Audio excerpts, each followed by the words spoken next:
Being able to read and understand your natal chart is very important. If you didn't already know, the natal chart in astrology is everything. It is literally the blueprint to your life. Your particular natal chart is the blueprint to your life. But what happens if you don't know how to read your natal chart, or you've looked at it, glanced over it, and you are completely confused? No worries, this particular video is specifically for you. As a matter of fact, this series of videos is specifically for you. So welcome to part 2 of a 5-part series dedicated to reading your natal chart. Each video will address one particular component of the natal chart, and then the 5th and final video will put it all together. And I promise that by the time you finish this series, you will be able to read, interpret, and understand your natal chart. And in doing so, you'll be able to understand yourself and your life. So this particular video is dedicated to the houses. All right, so without further ado, let's get into it.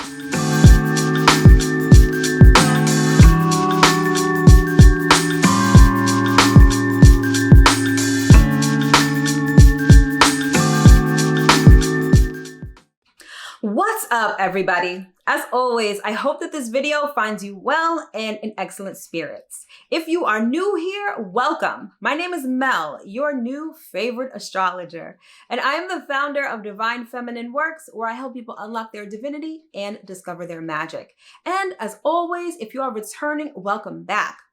So, like I said, this is part 2 of a 5-part series dedicated to reading your natal chart. So last week in part 1, we discussed the planets and what they represent and symbolize in your natal chart. So as a refresher, the planets represent the different topics in our lives. I definitely suggest that you check out that video first if you haven't already, because this series builds upon itself, all right? And again, that link is going to be in the description box below. So this week in part 2, we are discussing the houses and what they represent in the natal chart. So to take it a step further, we're going to discuss how the houses play a role in our natal charts. All right, so let's get to it. All right, so first things first, let's cover the basics and discuss the houses generally. So each component of the natal chart answers a specific question. So last week, we learned that the question that the planets answer is what? As in, what is it that we want, or what is it that we are seeking? So now when we get to the houses, each house answers the question where? As in, where do we find what we seek? Each house represents a focus of experience. So in other words, each house represents a different area in our lives. I want you to think of the houses like physical houses. They are places and areas of everyday experiences, such as relationships, career, or home. So if the planets represent the different topics in our lives, then the houses represent the different areas where we experience those topics. So let's use an example to illustrate this point. Let's say that in your natal chart, you have the planet Venus, which represents love, money, and relationships, in the 4th house, which is the area of our lives that governs home and family. So with your natal Venus in the 4th house, when it comes to the topics of love, money, and attraction or relationships, you experience that in the area of home and family. So how this would play out in real life is that your familial relationships, like your relationships with your mother, your parents, those who are in your immediate bloodline, is a focus for you, since the topic of relationships is going down in your 4th house. Additionally, the way that this could play out is that when it comes to your physical home or headquarters, you like to be creative. You like to surround yourself with things that make you feel cozy or things that are luxury items. All right. This could also play out in the sense that when it comes to attracting money, like the way that you attract money in your life has to do with your home. So maybe you are a landlord, you may own property, and that's how you attract money. Or maybe your career involves an element of home, like interior design. There are so many different ways that you can interpret this particular placement, this Venus in the fourth house placement. However, I think you get what I'm trying to say. The topic of love, money, and relationships, as represented by the planet Venus, plays out in your fourth house, which governs home and family. All right, so now let's get into some math real quick. When you look at the natal chart in its entirety, it's a circle, right? So, as you will remember from your high school math class, a circle is 360 degrees. Now, there are 12 houses in the natal chart. So you take 360 divided by 12. That means that each house is 30 degrees. Got it? All right, cool. And by dividing the circle into 12 30-degree parts, think of it like a pizza that's cut into 12 different slices. Each house represents a slice of that pizza. All right, so I think we understand how the houses generally make up the natal chart. But then comes the question, so how do you differentiate the houses? Like, which house comes first? This is a very important point. It all depends on your ascendant or your rising sign. Now, you should definitely check out my video on the big three in astrology because I discussed the rising sign, not in its entirety, but in a way that you could understand, right? So, as a refresher, your rising sign or ascendant is the sign that was rising on the eastern horizon at the time you were born. Okay, I know that sounds complicated, but that's the definition of your rising sign. So your rising sign isn't just important as it relates to your personality. And again, I covered that in my big three in astrology video, but it also determines how your entire natal chart is set up. Because where your rising sign is determines where your first house is, okay? This is why it's super important to know your precise birth time, because by knowing your precise birth time, you know your rising sign and it shows you how your entire natal chart is set up. So like I said, your rising sign determines your first house. And from your first house, all the other houses are set up in numerical order and you go around the circle counterclockwise, all right? Super important. All right, so now that we have a basic understanding of how the houses are set up in the natal chart, let's move on to what these houses actually mean and represent. So like I said before, the houses represent the different areas in our lives. So basically the natal chart discusses 12 different areas in our lives in which different things occur. So now let's take a look at each house individually and see what exactly they mean and what role they play in the natal chart. Of course, we start at the beginning with the first house. So as I mentioned before, the first house is the house that contains your ascendant or your rising sign. In terms of what the first house represents, it's all about you and yourself. So anything having to do with your physical body, the way that you look, your outlook on life, your attitude, the lens with which you see the world is represented by the first house. I want you to think of the first house as the beginning. In actuality, it represents the circumstances under which you were received in this life. So again, anything having to do with you and yourself is the first house. So the first house is where we experience a sense of self, our personality, and our identity. So next up, we have the second house. And the second house represents our material possessions, our assets, our finances, and our money. Basically, the second house deals with everything that you value. This house deals with issues pertaining to value, cost, and worth, whether it's materially, like in the sense of money, or whether it's personally, like in the sense of self-worth. So to break it down to its essence, the second house is where we experience our sense of material security. Next up is the third house, and the third house represents communication and ideas. It's the house that deals with how we learn, how we think, and how we communicate with others.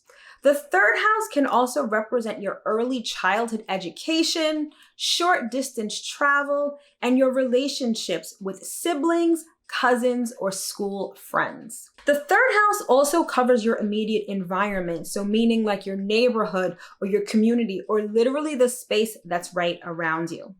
So to break it down to its essence, the third house is where we experience communication with those that are around us. So next up is the fourth house, and the fourth house represents your home and family.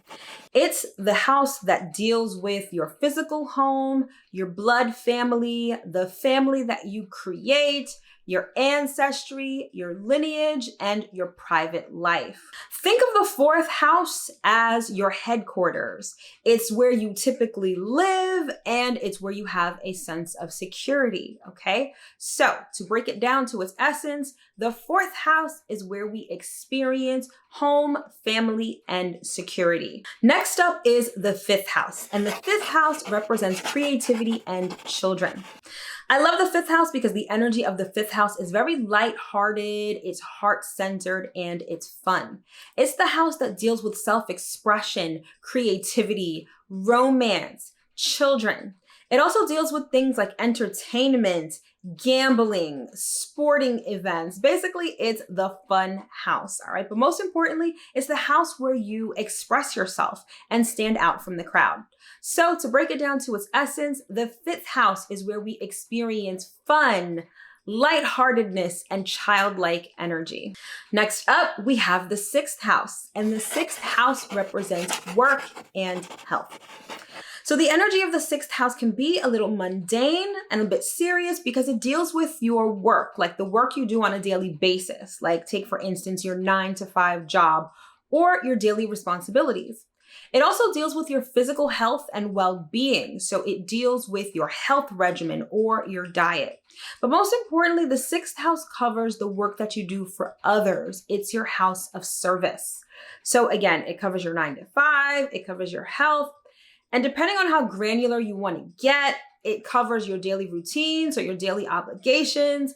It also covers small animals, all right? And for some people, this may make sense, especially if you are a pet owner. So by and large, the sixth house is where we experience work and service for others. Next up, we have the seventh house. And this is the house that most people are concerned with because it is the house that represents relationships and contractual obligations. So basically, the seventh house represents anything to which you bind yourself. So when we talk about relationships, this is more of your marriages, your business partnerships, your committed relationships. It's not necessarily your dating life. Your dating life would actually be covered under romance, which is covered under the fifth house. So again, the seventh house covers relationships. It covers things like projection, because essentially relationships are a reflection of us. So whatever we project out into the world is typically reflected back to us in relationships, and that would be covered by the seventh house. The seventh house also covers things like contractual obligations. It covers the topic of others, as in other people or even our shadow. It also covers open enemies. So people who are haters, people who openly oppose you would be covered by the seventh house. So the seventh house in its essence is where we experience the reflection of ourself through others. Thereafter, we have the eighth house. Now the eighth house tends to be a little confusing because it kind of covers an area of life dealing with things that don't necessarily seem to go together. At its essence, the eighth house represents transformation, intimacy, and shared resources. Basically, one of the ways in which I want you to think of the eighth house, it's the house where we merge things, where we unify things, where we transform things into one.